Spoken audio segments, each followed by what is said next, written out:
So I just wanted to say a little thing about how we got to this point. Last year, on January 26, 2021, President Biden signed a series of environmental executive orders and delivered remarks related to climate change, environmental justice, and disproportionate health impacts on fence-line communities such as Cancer Alley. 6 months later, our president, Pete Dufresne, wrote an open letter to President Biden taking issues with his use of Cancer Alley terminology. Our parish president used data from the Louisiana Tumor Registry to suggest that cancer rates were high because people like to smoke and poor diet, not because of toxic pollution along industrial corridors. Using that same data from the Louisiana Tumor Registry, Dr. Kimberley Terrell and Gianna St. Julien of the Tulane Environmental Law Clinic have just released a peak review study confirming that air pollution is indeed linked to higher cancer rates among Black or impoverished communities in Louisiana. We want to welcome Dr. Terrell and Ms. St. Julien. Thank you for sharing with us. Thank you for that introduction, Sharon. My name is Kim Terrell. I'm here with my colleague, Gianna St. Julien, and we're going to co-present. Hopefully that'll go smoothly.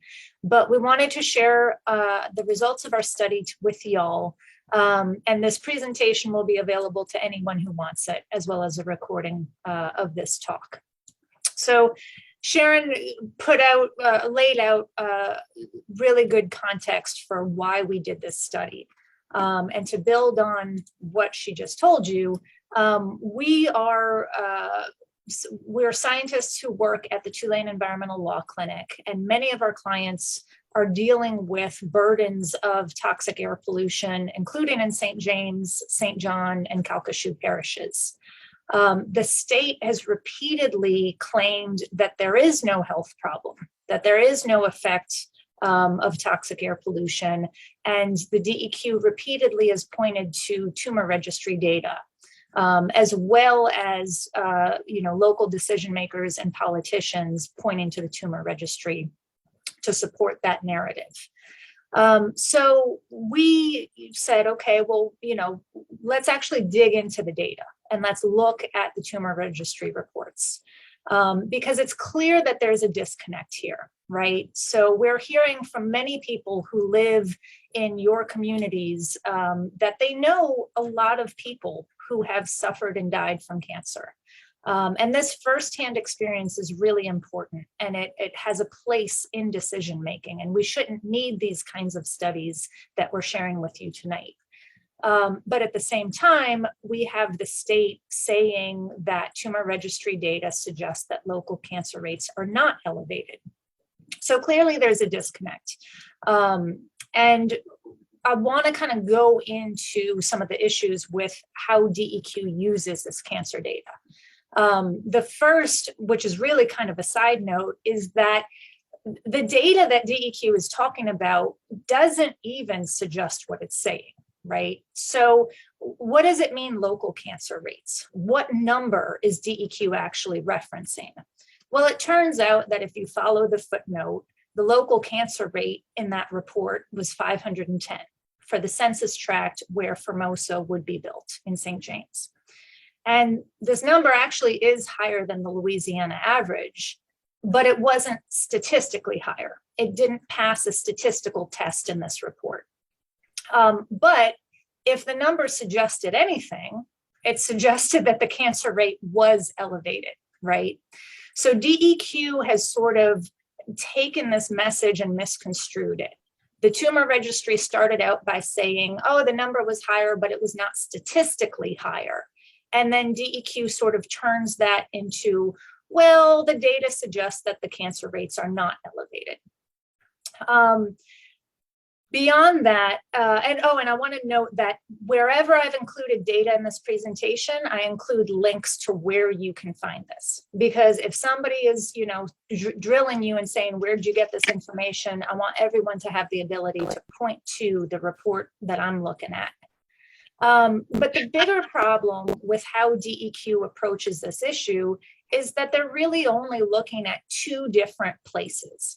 They're looking at this place that they call the industrial corridor, which is shown in orange on this map, and they're comparing that to the rest of the state, which really is not an appropriate comparison because you're only using two data points, right? And another big issue is that our state cancer rate should not represent normal, right? We actually have the second highest rate of new cancers in the country. So if you say that something is similar to the Louisiana average, that's not reassuring, right? Our state cancer rate is elevated to begin with. But as a scientist, the biggest problem with this approach to me is that it lumps everybody between Baton Rouge and St. Charles together in one group. It assumes that every person who lives in this entire area is breathing the same air. And if you just drive down River Road, you can see why that's a problem. You see homes that are literally in the shadow of a toxic facility, and you see mansions that have been protected from any toxic development anywhere nearby.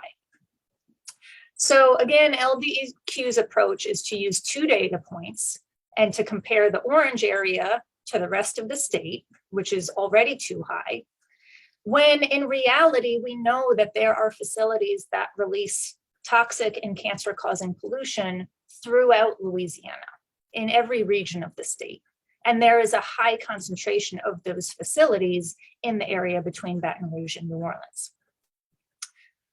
So to kind of illustrate my point, these two neighborhoods are both in what DEQ calls the industrial corridor, right? You have Des Allemands in St. Charles Parish, where there are no industrial facilities nearby, where there's a relatively low cancer risk, and it's coming from sources outside the neighborhood, which the neighborhood is predominantly white and relatively affluent. And then you have places like Reserve, where there's a toxic facility that was built, literally sharing a property line with a neighborhood and a school, a community that's predominantly Black and has an astronomically high pollution-related cancer risk. So even though these two places are both Cancer Alley, they're very different, right? Not every neighborhood between Baton Rouge and New Orleans is breathing the same air. And so, kind of stepping back, there's really two issues with how this question has been approached so far. One is that DEQ consistently ignores the fact that we don't all breathe the same air. There's a lot of variation in pollution exposure.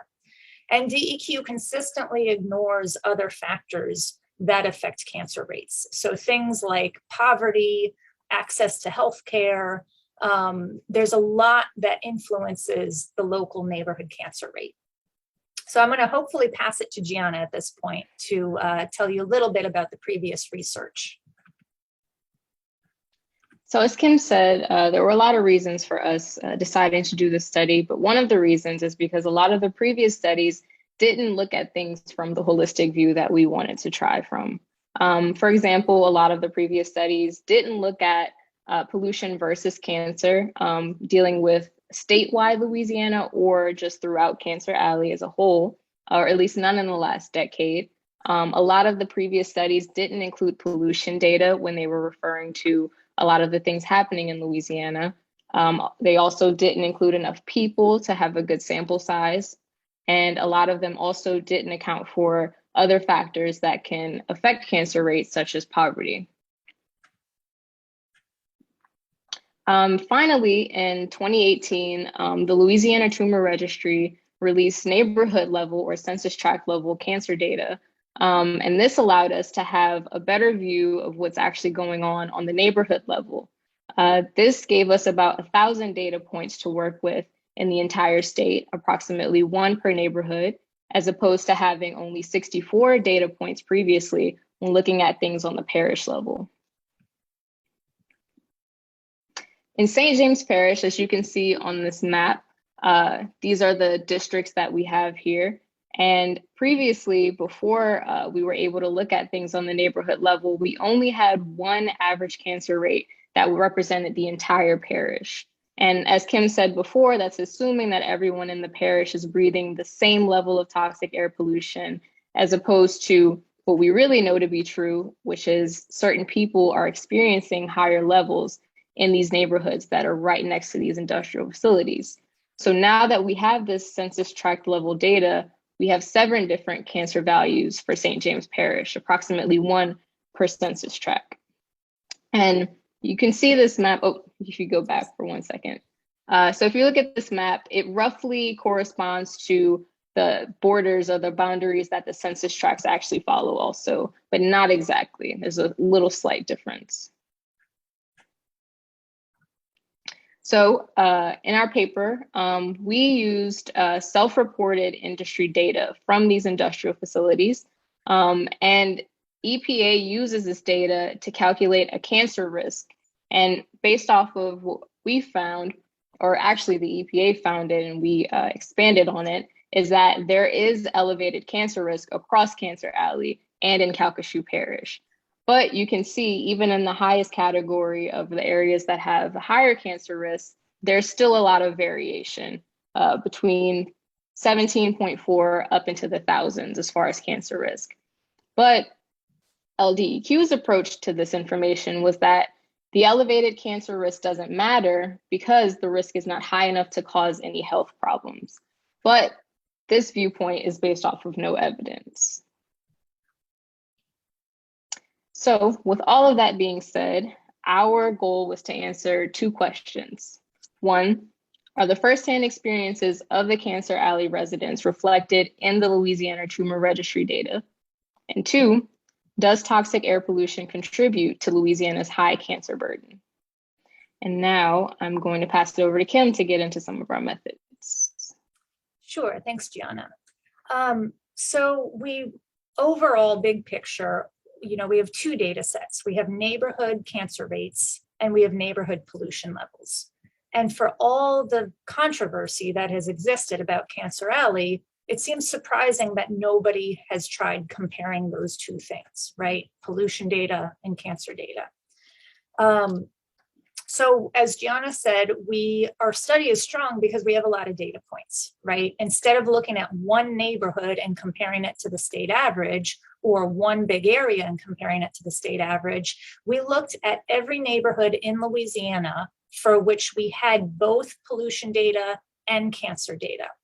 And this worked out to about 750 neighborhoods total.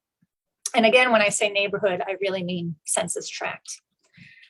We also importantly accounted for a time delay between when people are exposed to pollution and when they're diagnosed with cancer, because we know that doesn't happen immediately. So the pollution data that we use reflects pollution levels in 2005. And then we used the most recent neighborhood cancer data set available, which reflects cases that were diagnosed between 2008 and 2017. And we accounted for everything else that we could think of that might affect the neighborhood cancer rate. We were limited by what kind of data was available, but we included neighborhood data for race, poverty, occupation, and then we included parish level data for smoking and obesity because that was what was available. We also included the parish where people live because that might relate to differences in things like access to healthcare or other resources.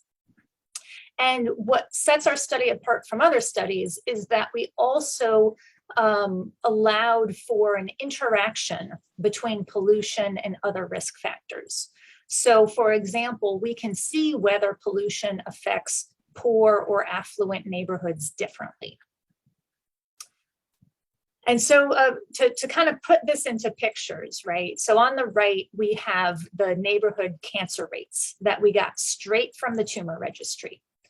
And then everything else on the screen are data sets that that might explain the neighborhood cancer rates, right? So like I said, we looked at, other risk factors like occupation and smoking, but the two things that we were most interested in was toxic air pollution and poverty. And so, as I said before, we not only looked at sort of direct relationships, but we looked at indirect relationships and how all of these things might interact together. We also looked at race, but it's important to know that in Louisiana, race and poverty are very tightly associated. And so in a statistical analysis, when you have two things that are very similar to each other, you can't include them in the same analysis.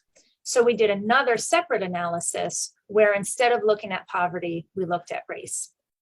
And so I'm going to focus a lot on the poverty results, but our findings were consistent, whether we looked at race or poverty. And those findings were that the two factors that emerged that explained the differences in neighborhood cancer rates were poverty and pollution. And so as we would expect, people in higher poverty areas, those neighborhoods tend to have higher cancer rates.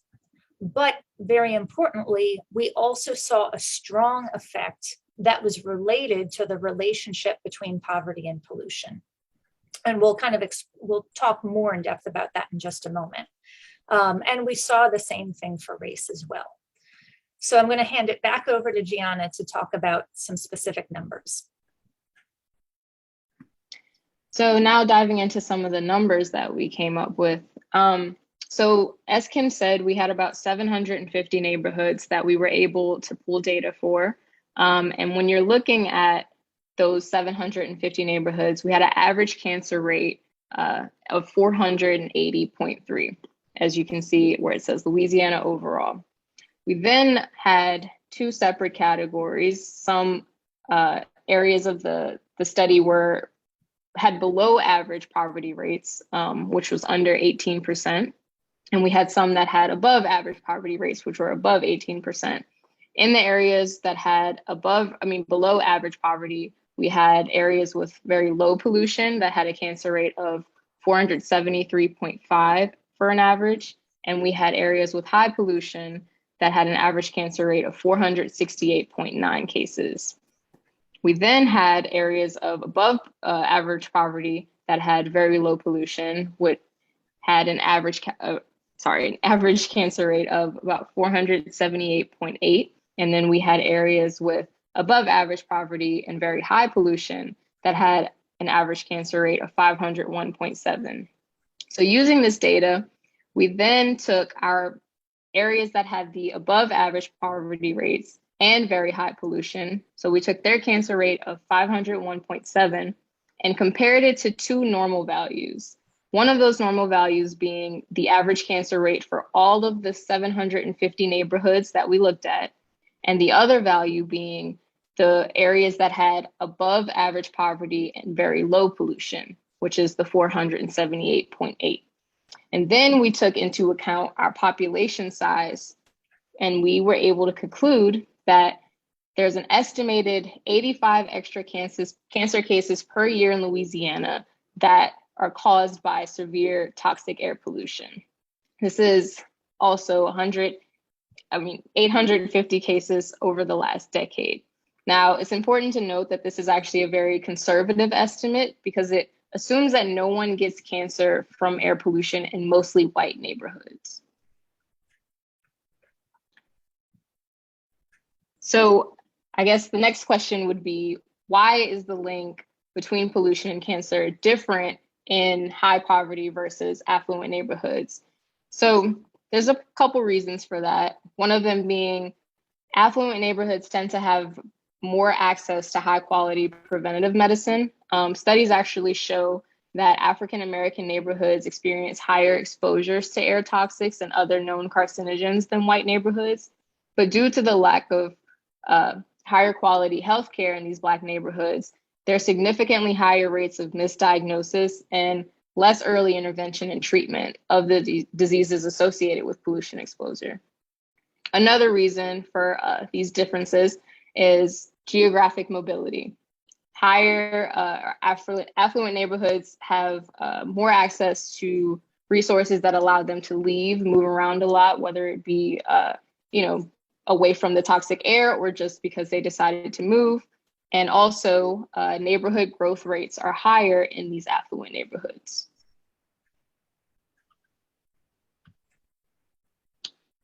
So for anyone who's interested in diving deeper into some of the statistics that we did in our paper, there's a link right here at the bottom left corner where you can dive deeper into those numbers. But in the meantime, I'm going to pass it over to Kim. Thanks, Gianna. So I wanted to close out by just briefly talking about, like, where does St. James fit in all of this? Because I think the people have kind of a natural tendency to say, okay, well, you did this study of every neighborhood in Louisiana, and you found that, higher poverty neighborhoods with high pollution have higher cancer rates from that pollution. But what about my neighborhood, right?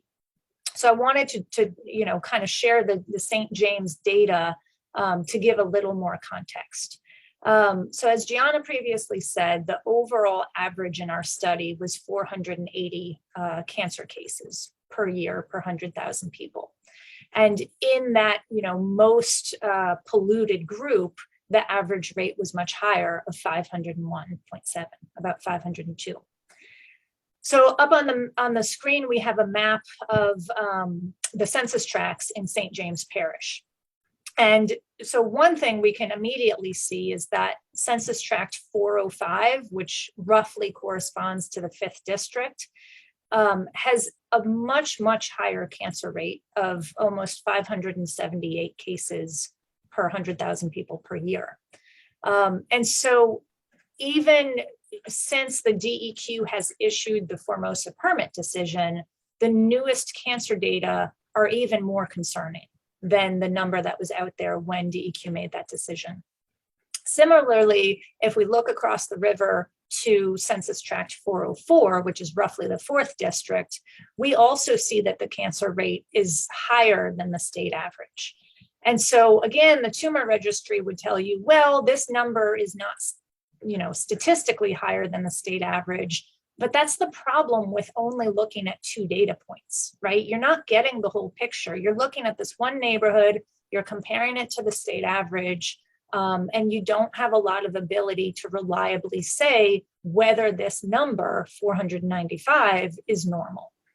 So when we look at the entire state, we get a much clearer relationship that, yes, areas where we have severe toxic air pollution, those vulnerable communities have higher cancer rates than they would if they were breathing clean air.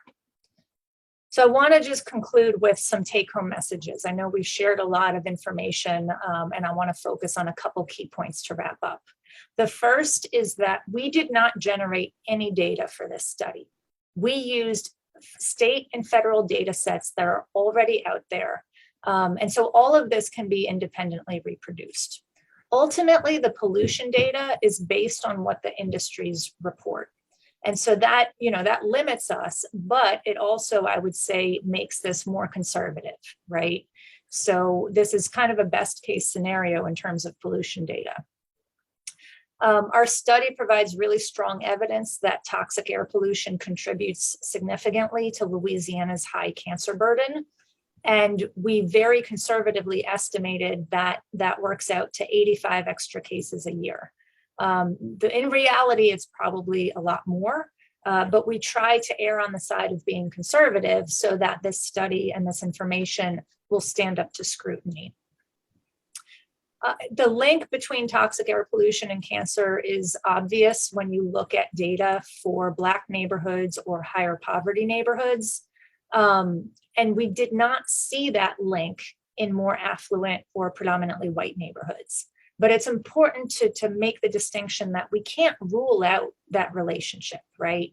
When I look at my neighborhood, most of the people living within a couple blocks have moved in the last 5 years. They've moved in from places like California and Arkansas, where they're not, they haven't breathed the same air in my neighborhood for the last 20 years. So more research is kind of needed to understand the risks in those, more affluent neighborhoods. And St. James as a parish fits this pattern, right? So when we look across the state, we see that the neighborhoods that are disproportionately Black or have higher poverty rates, when those neighborhoods are burdened with air pollution, they generally have higher cancer rates. And so St. James is sort of a micro example of that, right? We have the 5th district where the cancer rate is extremely high, and that's where the most industrial activity is occurring. But we should avoid the temptation to kind of point to neighborhood cancer rates like DEQ does, right? So we can say that, like, yes, that's an abnormally high cancer rate, and that's a burden that community bears. But we have a statewide analysis that tells us where, everywhere where you have that burden of industrial pollution, whether it's the 5th district or the 4th district or St. John or Calcasieu Parish, in all of those communities, that burden is associated with higher cancer rates.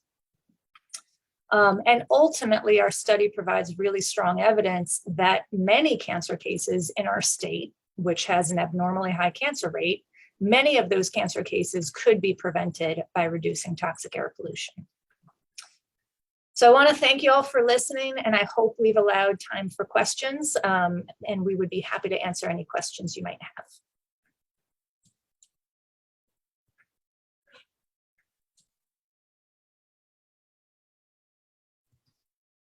All right, anybody with questions? There's a reaction button at the bottom of your screen on the far right. If you click that and click raise hand, I will be able to unmute you so you can ask your question. And while we're waiting, I also want to just quickly recognize Andy Jacoby, who's here, who was a very big part of the effort to get the tumor registry to release the neighborhood cancer data. So thanks, Andy, for that work. Oh, thank you. I released it so that studies like this could come out, and I'm just really happy to see this very important study out there for sure. And just so y'all know, I volunteer with the Green Army, and so through the Green Army in the Sierra Club and General Honore, we had pushed successfully for some reform at the state legislature to crack open those files. And we're somewhat successful in getting that through. And I see that Mike Lowe has a question. Mike, you want to go ahead? Yes, I was wondering if there are any data sets that look at employees of these plants, since they don't all necessarily live in the neighborhood, and what the the risks are to them, and or what the risks have been presented to them.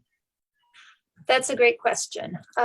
So the short answer is that there are no public data sets.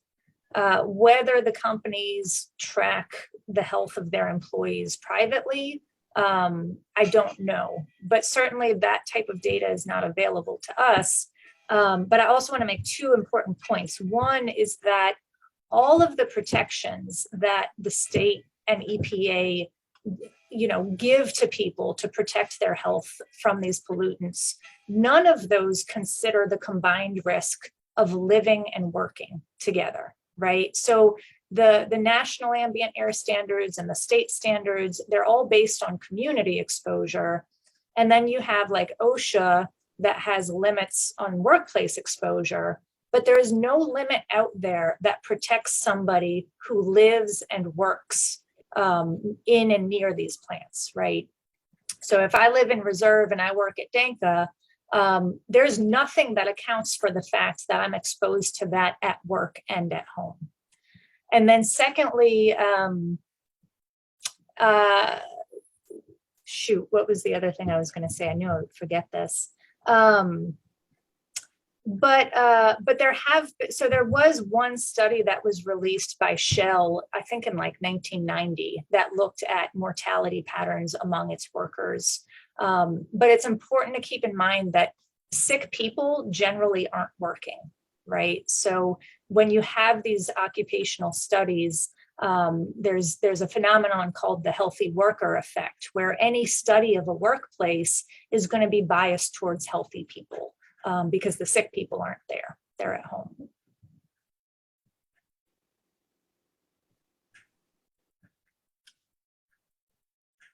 Follow up on that question. Are there indirect ways of maybe getting some of that information, like insurance rates or, whatever other employee burdens there are for those employees? Yeah, that's a good question. And I honestly, I don't know the answer. It would be something I'd have to dig into more. We did look at, you can get general occupation data from the Census Bureau. And so we did include that kind of data in our study. So for each neighborhood, we included the percentage of people that work in manufacturing, or the percentage of the workforce that's in manufacturing and the percentage that's in construction. So we tried to get as close as we could to that kind of question. But to really tackle occupational exposures head on, you would need, a totally different kind of study. Mr. Guy, go ahead. Yes, my question would be something of a contrast study. Well, we would take the same data sets, poverty, health, things like obesity, and take that study away from the chemical industry and put the same number of people in the same number of demographics and see what that study would reveal about cancer rates. And I think that with a study like that, you could show that astronomical difference between people who live near these chemical plants and people who don't.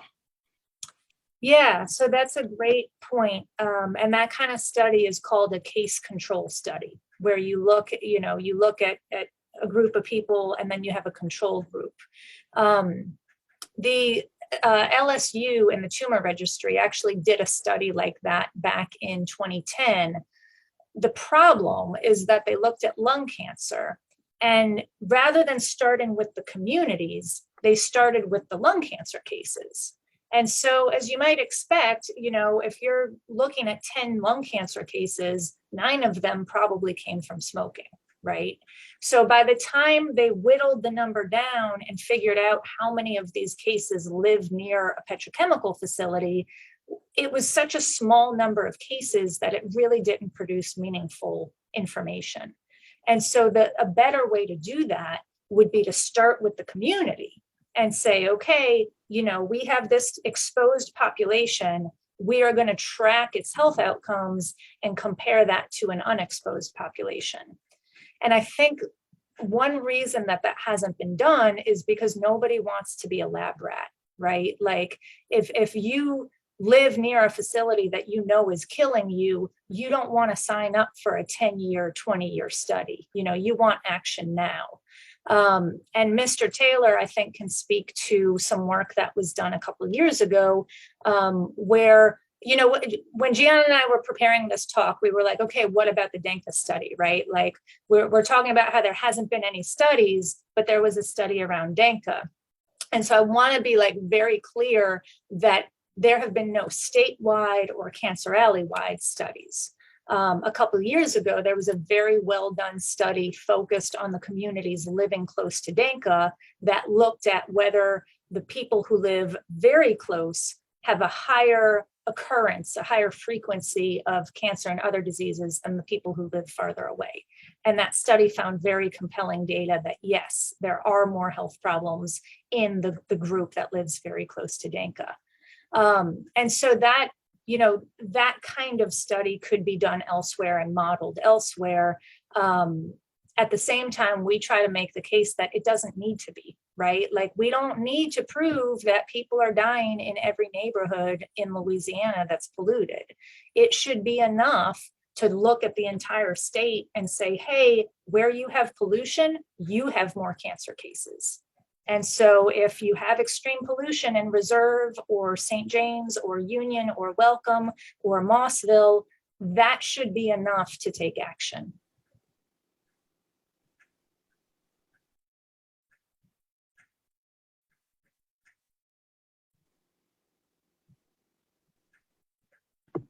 Thank you.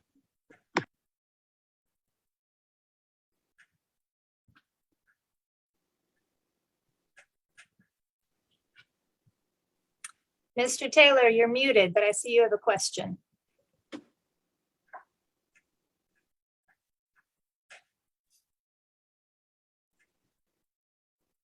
You unmuted yourself for a second, but there you go. Okay, all right. How's everyone doing? You mentioned earlier about the number of local people that is employed in these plants. And for years now, we've been trying to get that information, and the plants just flatly refuse. Is there some way we can find out what percentage of the, say, Denka being a prime example? You know, I know of 3 people that work there that's local, but out of the, I think they say they got 230 employees. I think of the other big chemical plants there, up and down in Cancer Alley, and we don't know what percentage, and they refuse to give us that information. I wonder, is there some studies being done, or is there some way that we can find out why can't we get that information? Yeah, that's a good question. I know that it's really hard to get like employer data. There was a study that came out in 2018. It was like a big nationwide study, and it didn't look at where people lived, but it looked at race. And it found that in addition to Black communities being disproportionately burdened by pollution, Black people are underemployed at these facilities, and especially for the highest paying jobs. So I want to reach out to the author of that study and see if he would be willing to like share a Louisiana specific analysis, right? Because it was a big US study, but if we're talking about Black communities and Black people being impacted by toxic pollution, it's probably Louisiana who's driving that pattern, right? So when I talk to him, I'll ask him if he knows anything about, addresses of, if there's a way to get information on where employees live. I'm not sure, because I could see race data being handled differently from something like a home address, right? But I'll see if I can find anything out, Mr. Taylor. Thank you.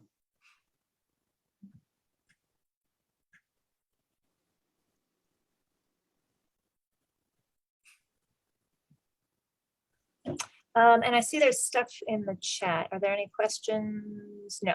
Okay. Michael, did you have a new question, or is your hand? It's a new question. Yeah, go ahead. We have refineries and chemical plants all over the country. And how do their cancer rates compare? And do they have different allowable discharges ratio? That's a great question. For our study, we just focused on Louisiana. We didn't look outside the state. But certainly there has been a lot of studies and research on this issue generally, right? Like the health effects of industrial pollution. And ultimately, the only reason why these pollutants are regulated is because they're known to cause health problems, right? Like there's no permit limit on steam. Like Denka can emit all the steam it wants all day long, right?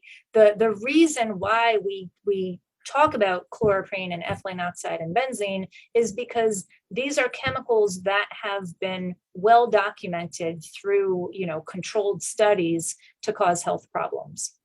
So there's a ton of literature out there, and depending on like what type of pollution you're talking about and what type of industry you're interested in, I might be able to point you to some specific studies.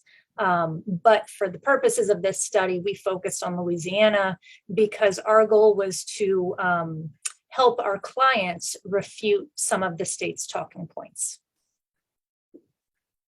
Kim, you might refer them to the ProPublica article too. That came out. That's a pretty good study in collaboration with some Harvard data. That gives you a pretty good hot shot. view of the areas. And of course, Cancer Alley is in one of them, but there are other sectors of the country too. Yeah, that's a great point. So the ProPublica study or analysis uses EPA data. And you can also access, EPA has some tools where you can access their data sets directly.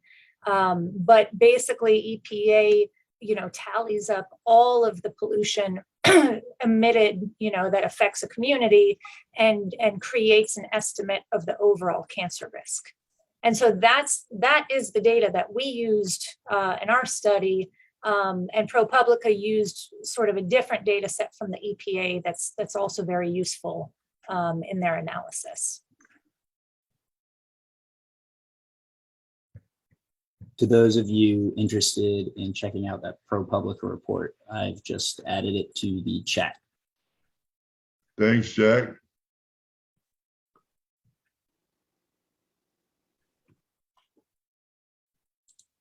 Dr. Terrell, from your study, do you see any proposed state testing law that we might be able to focus on during the legislature? Is there, if you had your way to say what the state should do, that we could put in as a law or as a resolution to perform a proper study? Is there anything legislatively we might be able to do? Well, General, our funding source prohibits me from lobbying. So I will answer your question in a in a different frame. I think that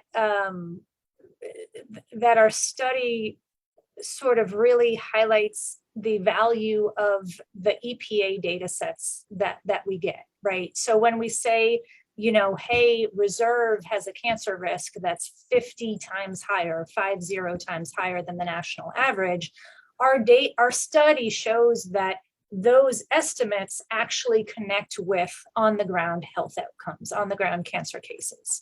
So I think a good approach would be to focus on the communities like Reserve, like, parts of St. James and Mossville, where the EPA data is indicating a crazy high cancer risk, and really start with those areas.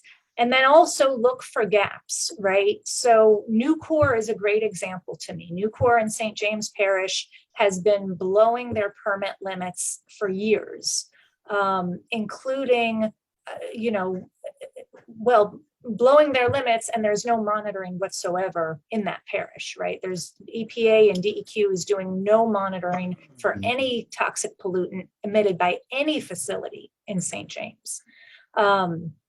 So I think, focusing on where we know there's high risk, but also, not getting blinders and keeping our eyes open for places where a lack of risk might just be the result of a lack of monitoring.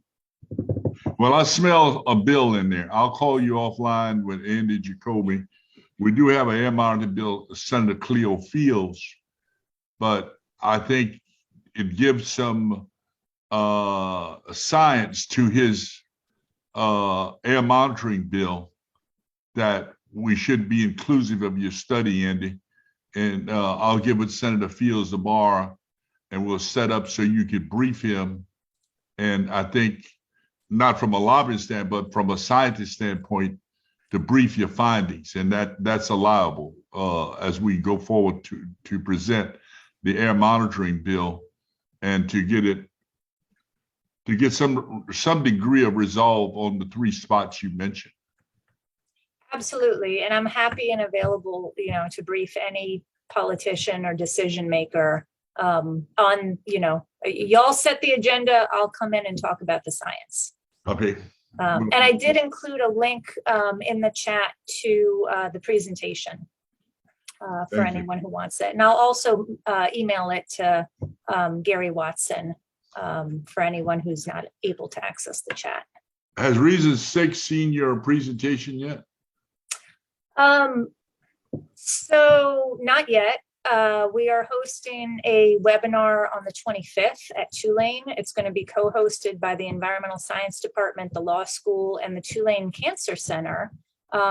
which apparently is interested in the issue of environmental exposures.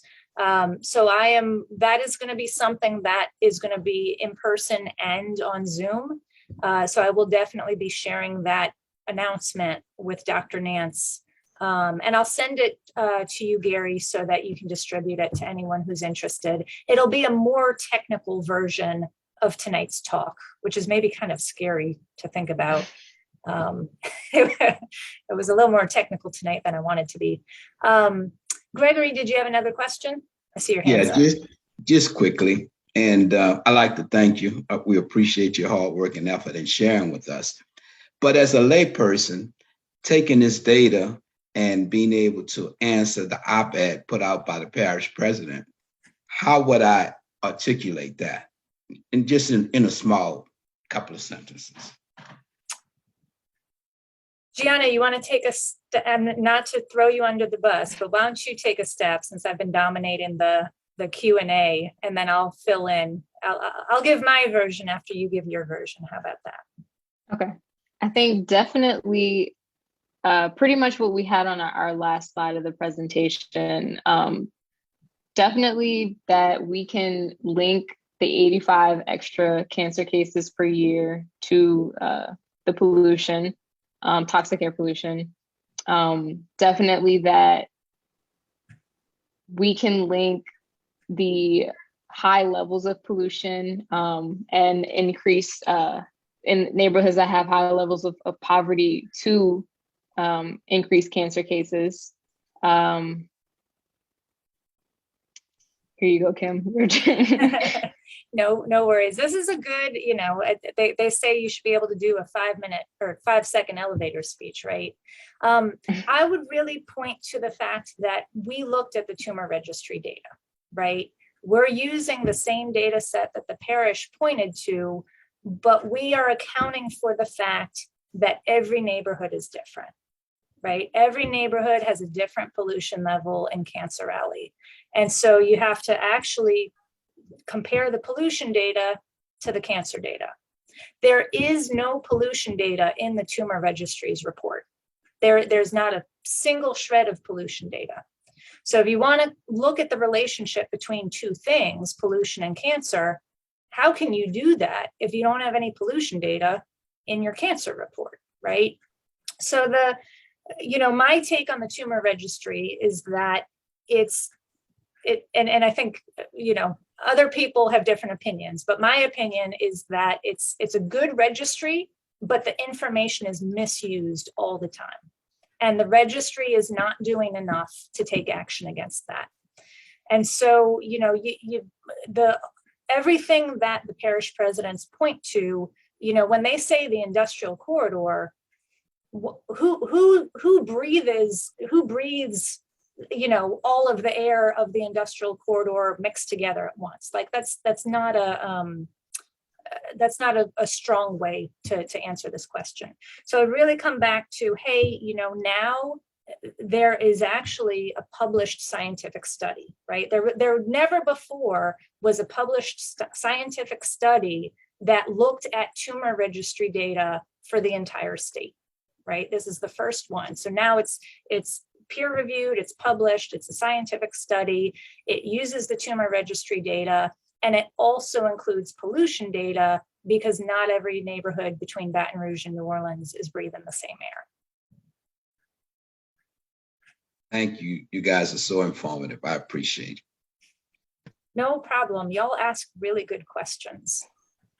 And I think I saw that Mike had another, speaking of asking good questions, I think I saw that Mike had another one. Did he leave? No, I'm still here. Oh, there you go. You sort of addressed it a little bit or touched on it, but DEQ, Louisiana DEQ, has notoriously been underfunded and therefore a little bit lax in some of their regulatory duties. EPA, with a new administration and new administrators in Region 6, can they come in and overstep or provide some of the monitoring that we seem to lack and whatever other needs there are? That's my question. Yeah. With the caveat that I'm not a lawyer, I'm not giving legal advice. EPA definitely has oversight authority over DEQ. And we've seen, I think, in the last year, the last couple months, what a difference a change in leadership can make and a change in priorities can make. There's really not much more I can go in depth on than that. I'm kind of focused on the study and the science tonight. But I think what EPA has done already has provided some interesting insights, right? So one example that they announced in that press release is they did a virtual inspection of Sasol chemical plant in Calcasieu Parish. And through their remote virtual inspection, found a long list of violations. So this is like EPA not even getting out of their seat, and going online and digging through records and finding major problems with facilities. And so to me, that says that there are a lot of problems out there that can be found and addressed if we have, agencies that have the will to do that. And Kim, Dr. Regan is also given some direction on Denka. He's mentioned that in his announcement. So there's more air monitoring coming, specifically around Denka, Nucor, and Sasol. So y'all made the list. Y'all had a compelling message when he came. And if y'all hadn't seen that report, we'll have to get that to him, Jack. Remind me to pull that up so we can share it with everyone on the call, Jack. Yeah, and just quickly, Denka is a really great example of how air monitoring is not always, air monitoring can be done well and it can be done poorly, right?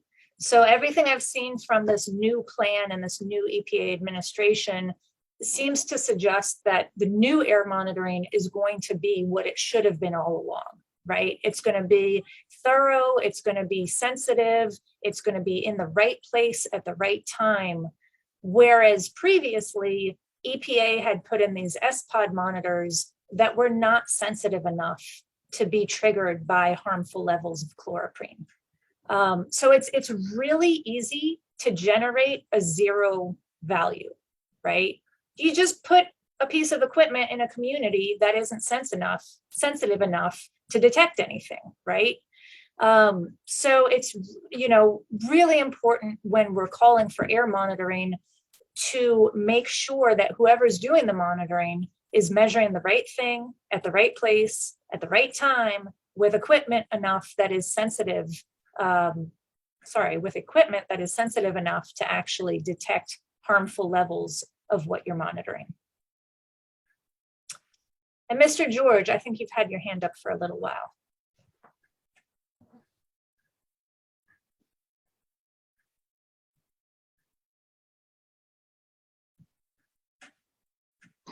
Can you hear me now? Yes. I'm sorry, I had a problem. I just want to introduce myself. I haven't said anything. And unfortunately, in these days of toxic calls and everything, I'm George Coling, invited by Terrell Malik-Wiley to be on this call. I've worked with Terrell for years and years, and Velma Campbell and Ross Vincent before him. I'm currently in the Berkshires where it's 20 degrees and snowing, where I'm retired. I worked in Washington and have followed the situation in Louisiana for a long time. I have a technical question. Does the cancer, the tumor registry record leukemia? And I'm thinking of the connection with benzene in particular. Yes, that's a great question. It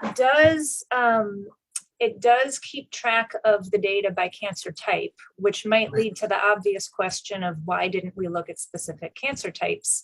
And the reason for that is once you break it down into specific cancer types, you're talking about such small numbers that for many neighborhoods, the tumor registry doesn't publish the cancer rate. So when we looked at leukemia, I think it was something like, 10% of the census tracts had leukemia rates published. The most available data, I think, was for breast cancer.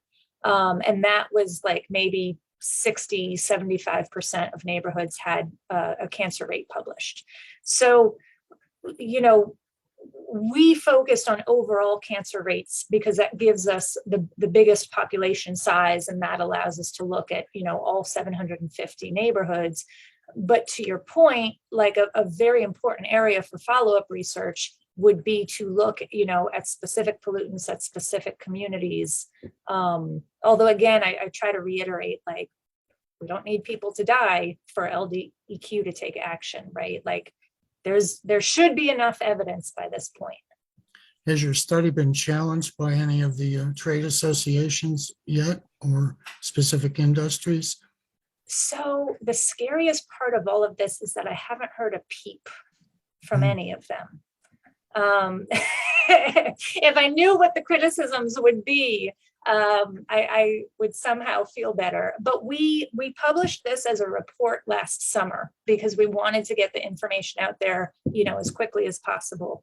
And then it came out as a peer-reviewed study last month. So in that time, we haven't heard anything from any industry or trade association or parish. So we'll see.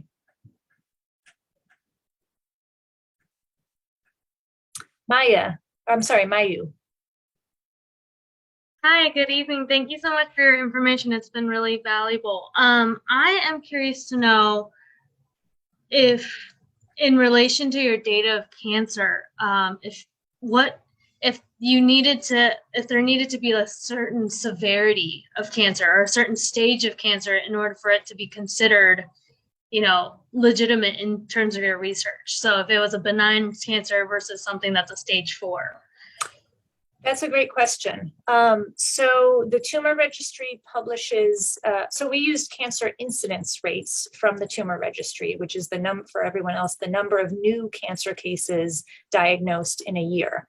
And so that includes all malignant tumors. So that does not include things like, the freckle that my mother-in-law, was panicking about having removed the other day, right? It includes only cancers that can grow and become harmful. And like I said before, we used data for all cancer types, but it would be, I think, useful at some point to kind of dive into the specific cancer types. Thank you very much.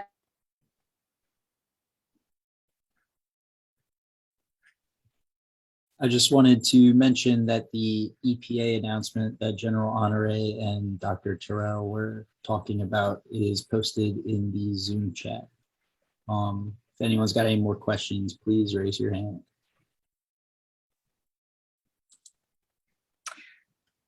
And while we're waiting, I'll add quickly that the tumor registry also has a data sharing agreement, which is important to know about. So if you go and you get diagnosed at like MD Anderson in Houston,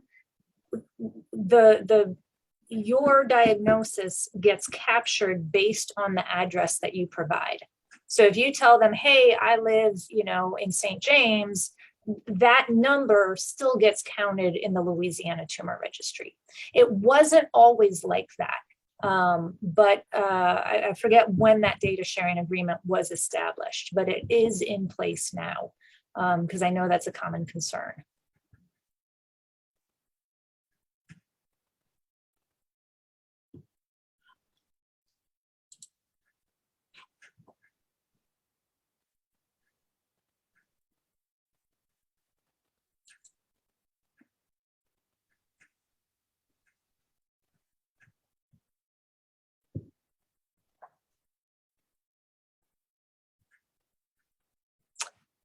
I think that might be it. I'm happy to take any other questions. Jack, did we have any questions in the chat? No, I don't think so. Well, hey, I honestly, and sort of in a heartfelt way, thank you all for listening, because I know that like this is the last thing y'all want to think about, you know, on a Tuesday night. And I know many of you don't have the luxury of turning this off, right? Because it's where you are right now. It's outside, it's inside. So I really appreciate your presence and your engagement. And thank you so much for listening. Thank Yeah, you. I just want to echo what Kim said. You know, one of the purposes of us doing the study was really just to try and, you know, echo everything that we've been hearing from our clients and the community. And I think, you know, allowing us to you know, put this study out and have you guys listen it means a lot. Thank you. On the tumor register, I might mention, we've gone after them a couple of times in legislation because we question the accuracy of their data. But it is what we work with. And Andy Jacoby has done some language on it a couple of times. And we did get them to get to a data sharing at some point in time. But there's more we can do with the tumor registry. They hide the ball a lot, like not, and you've just told us another one, Dr. Terrell, about them not showing the pollutants in that area. And that might be something we can go after a resolution to get them to change or make a rule change. So it was very informative tonight. Thank you very much. Thank you, Kim. Thank you. Yeah, thanks everybody for your attention. In general, I'm happy to talk more, and Andy too, about strategies for tumor registry. Thanks, everybody. Ms. Sharon, any parting thoughts before we end the call? I think that was very good. They gave us a lot of insight. But I'd like to, like you say, we haven't done the individual industries, but I would like to do American Styrenics, just to see exactly what they what kind of chemicals that they're using. Well, I know they use benzene. That's a lot of cancer-causing chemicals, but I would like to know specifically that particular industry, if that's possible. Yeah, so Sharon, we can follow up. Like it's easy to pull up pollution data and like estimates of cancer risk, right? So we can get those values for any individual facility. And then in terms of like, okay, well, what are the health problems that this facility causes? That's where, you know, it's more difficult, and where I really encourage people to say, well, hey, if we have this pollution data, you know, we have a study already that shows that the pollution data is connected to health outcomes. So Okay. yeah, I can follow up with you more. All right, thank you.